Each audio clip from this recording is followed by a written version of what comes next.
It's been hot here. It was 107 yesterday. And I've been spending my days indoors in the air conditioning, painting the house, which is a worthy project that's taken a lot of my time. But I miss being outdoors, and it's hard to just come out here in the morning before it gets hot. Well, we wake up and it's hot.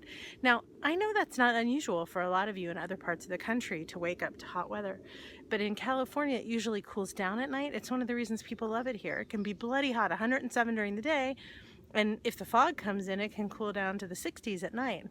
And so we can turn off the air conditioning and open the house and get the cool air in, and then we wake up in the morning and it feels nice and cool, and then it gets hot again. So it's kind of like a refreshing, which is lovely, but it hasn't been doing that lately. It's been staying hot, and it saps your energy, doesn't it? It doesn't make you feel good when you get up. At least it's not terribly humid. A lot of you have high humidity with your heat. We don't here. We have pretty dry weather, unless the fog comes in, and then it's more moist air. The fog doesn't reach us here in Walnut Creek very well anyway. The fog comes from the Pacific Ocean through San Francisco, through the Golden Gate Bridge, and into Oakland and Berkeley. And sometimes it comes over, there's a big, not huge, but there is a mountain range, a volcanic range between Berkeley and our side of, they call it the other side of the hill. There's a tunnel that runs through, the Caldecott Tunnel that runs through between Berkeley and Orinda. And that volcanic ridge often stops the fog from coming our way. And so that means we get a sort of a cooling influence without getting the actual moisture or really cold. The fog is pretty cold. So a lot of people like that. They like that it stays warm out here, and it is good for things like peppers and tomatoes, but it means that we're hotter out here and we don't get that as much cool. And right now this is what microclimates are so important in California. Yesterday it was 107 here in Walnut Creek, and in San Francisco it was like something like 68. So that's a big difference in temperature. That's a 40-degree difference than very typical for here in 20 miles. Pretty interesting. Anyway, despite all that, there are things that need to be done today and tomorrow. And I was out here at 9 o'clock last night with a beautiful, almost full moon, mulching the potatoes, hilling up the potatoes with straw, mulching the peppers with more straw, cutting back the artichokes, doing all the things that I would like to do during the day. I was doing them by the light of the full moon, and I'm looking around this morning and seeing that I kind of did a messy job, but it got done, and it was still, 85 degrees, but it got done. I need to tie up cucumbers and tomatoes today. It's gotten to the point kind of where we're picking tomatoes. Let me see if there's one here. Oh yeah, here's one. Let's see if I can show you this. So I'm picking tomatoes kind of at this stage where they've just started to break and started to turn red. Maybe I'll leave this one more day, but I've started picking tomatoes at that stage because otherwise they've been getting eaten, and the chickens are contained now, so it's not the chickens that are doing it. Something else is coming in here at night and eating the tomatoes. They will eat green ones, but I notice the ripe ones they go for more often. Now, I know we have an opossum living under the train shed. I've seen the opossum in the compost pile and brush pile at night, and probably it's trying to get into the chicken coop. It can't. But opossums don't generally eat vegetables and fruit. They're more, there's a tiger swallowtail. Ooh, I'll see if I can find that later for you to look at. Gosh, I haven't seen many butterflies this year. Maybe it's not quite butterfly season yet.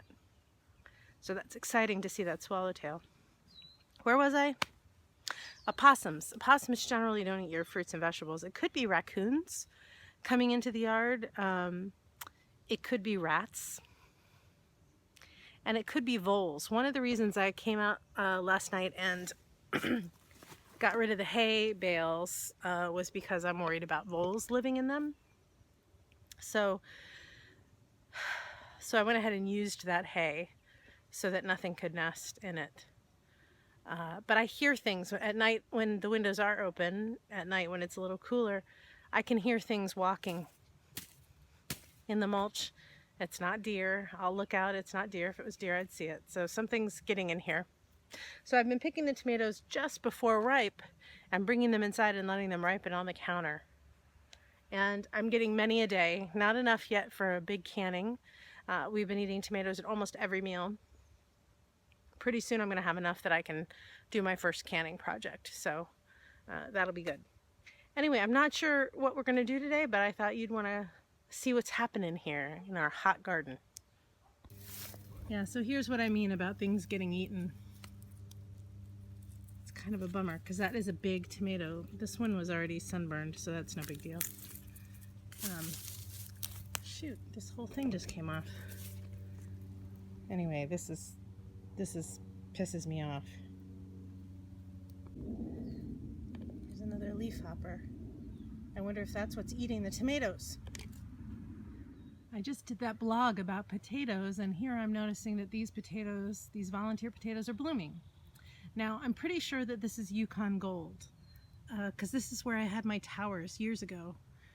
And so I'm pretty sure this is Yukon Gold, and Yukon Gold does flower. I've noticed that the russets and the red potatoes do not. So I have other potatoes in here that are not flowering, but this means that I could probably reach down here and see if there's any potatoes growing, but I'll wait a little bit and see. Gosh, I think I need to add, I added all this straw last night, but I think I need to add more. Anyway, and another thing I noticed is that this pepper is falling over.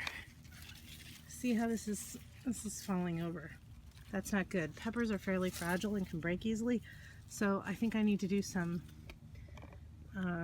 trellising of peppers today. So that's something. All right, let's see if we can get this staked up. I've got these green stakes. Oof, that one's really curved. Let's see. Here's one that's a little straighter. Let's see if we can get this tied up. Got my string and my clippers. Oh, where did my clippers go?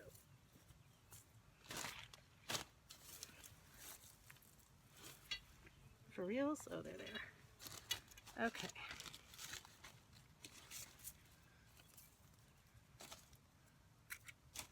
Let's see here.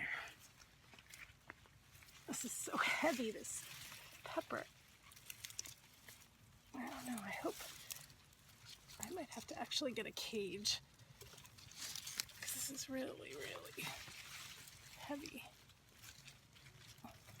Let's see.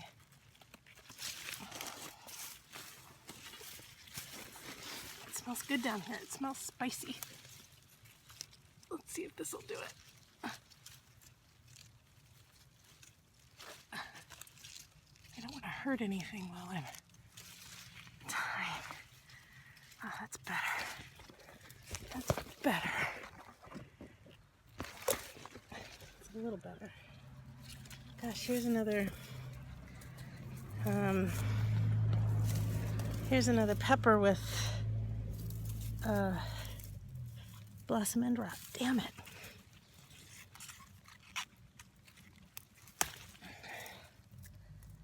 Huh.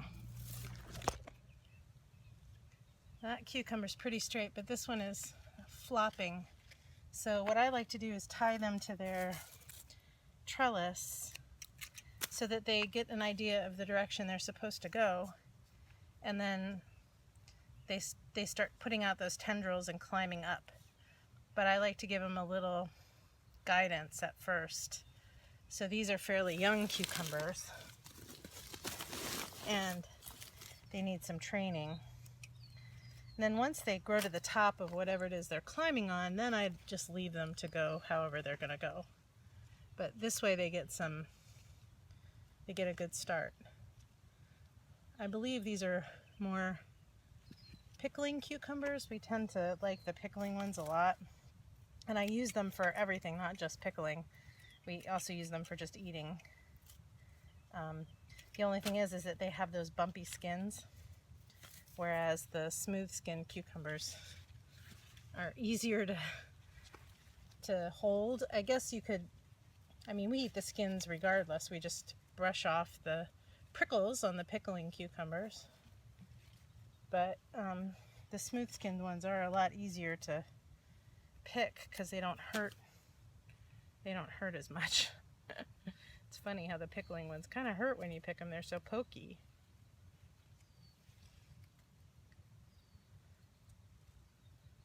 I have these in a pot, a 10-gallon pot.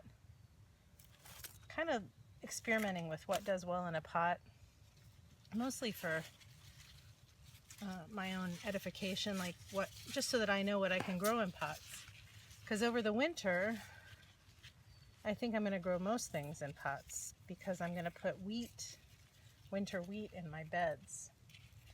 So I know that greens will be fine in pots, and I imagine that broccolis and cauliflowers and stuff like that will be fine in pots. I don't know about the Brussels sprouts. And of course we'll have to have a bed of garlic, maybe 2, and shallots.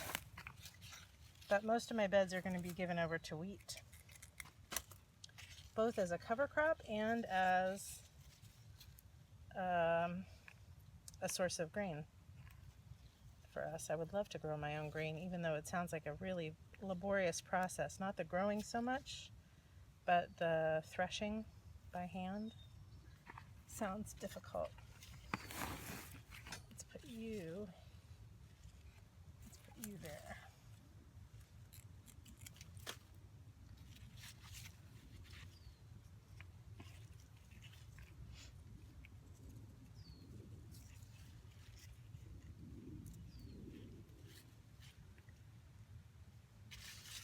Maybe I'll have if there's any cucumbers left over in the other section, maybe I will have a cucumber tomato salad for lunch. That's easy. You just do tomatoes, cucumbers, a little feta, some rice wine vinegar. Yeah, that looks nice. This pot is kind of listing. I'm gonna add some mulch underneath it to sort of shore it up. There we go. Great. Now they've got direction. Keeps them off the ground, which is good for me since I don't have a ton of space.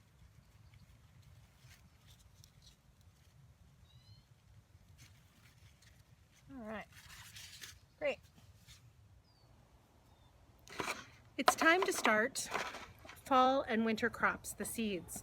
And so even though it's really, really hot and it feels counterintuitive, now is the time to start them so that they can get a good start before the cold weather arrives. Now, in years past, I've seeded these things directly into the ground, and I've done it in, usually October, the same time I plant garlic. And I have a little bit of growing, and then they stop growing through the cold months, and then they grow a little bit more, and by February or March we usually have a crop. This past winter was kind of colder than normal, and I think it was April by the time I had a crop of a lot of this stuff. So things like kale and chard and spinach need to just be, I'll just seed those in the ground. But things like Brussels sprouts or cauliflower, cabbage, broccoli, kohlrabi, those things I'm going to go ahead and seed in a tray and just keep them outside, somewhere where they are pretty protected and they'll get morning sun and afternoon shade. And I'll keep them watered and see what happens. If I have trouble, then I'll just start them again. And since I'm going to be growing these in pots over the winter anyway, I don't have to wait for the tomatoes to come out or any of that. I can just go ahead and get started now. So that's kind of nice. And if it does, well, I was going to say if it turns cold early, it's not going to turn cold early, so let's just forget about that. I also have some special seeds that a friend gave me of Salvia Royal Bumble. I thought I'd try these as well. And maybe I can get a whole bunch of new salvia plants to put in our borders. I've got my popsicle stick seed markers and my thin Sharpie, and I've got my seed starting mix. So I'm gonna go ahead and plant some seeds.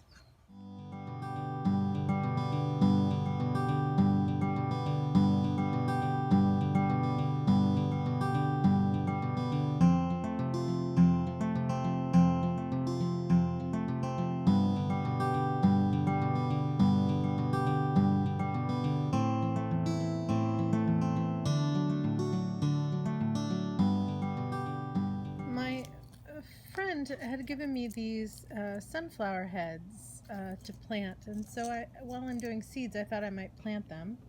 And I took one of them apart, and these are the seeds. Aren't those pretty, those purple tinged seeds? So I'm going to go ahead and do a flat of these too.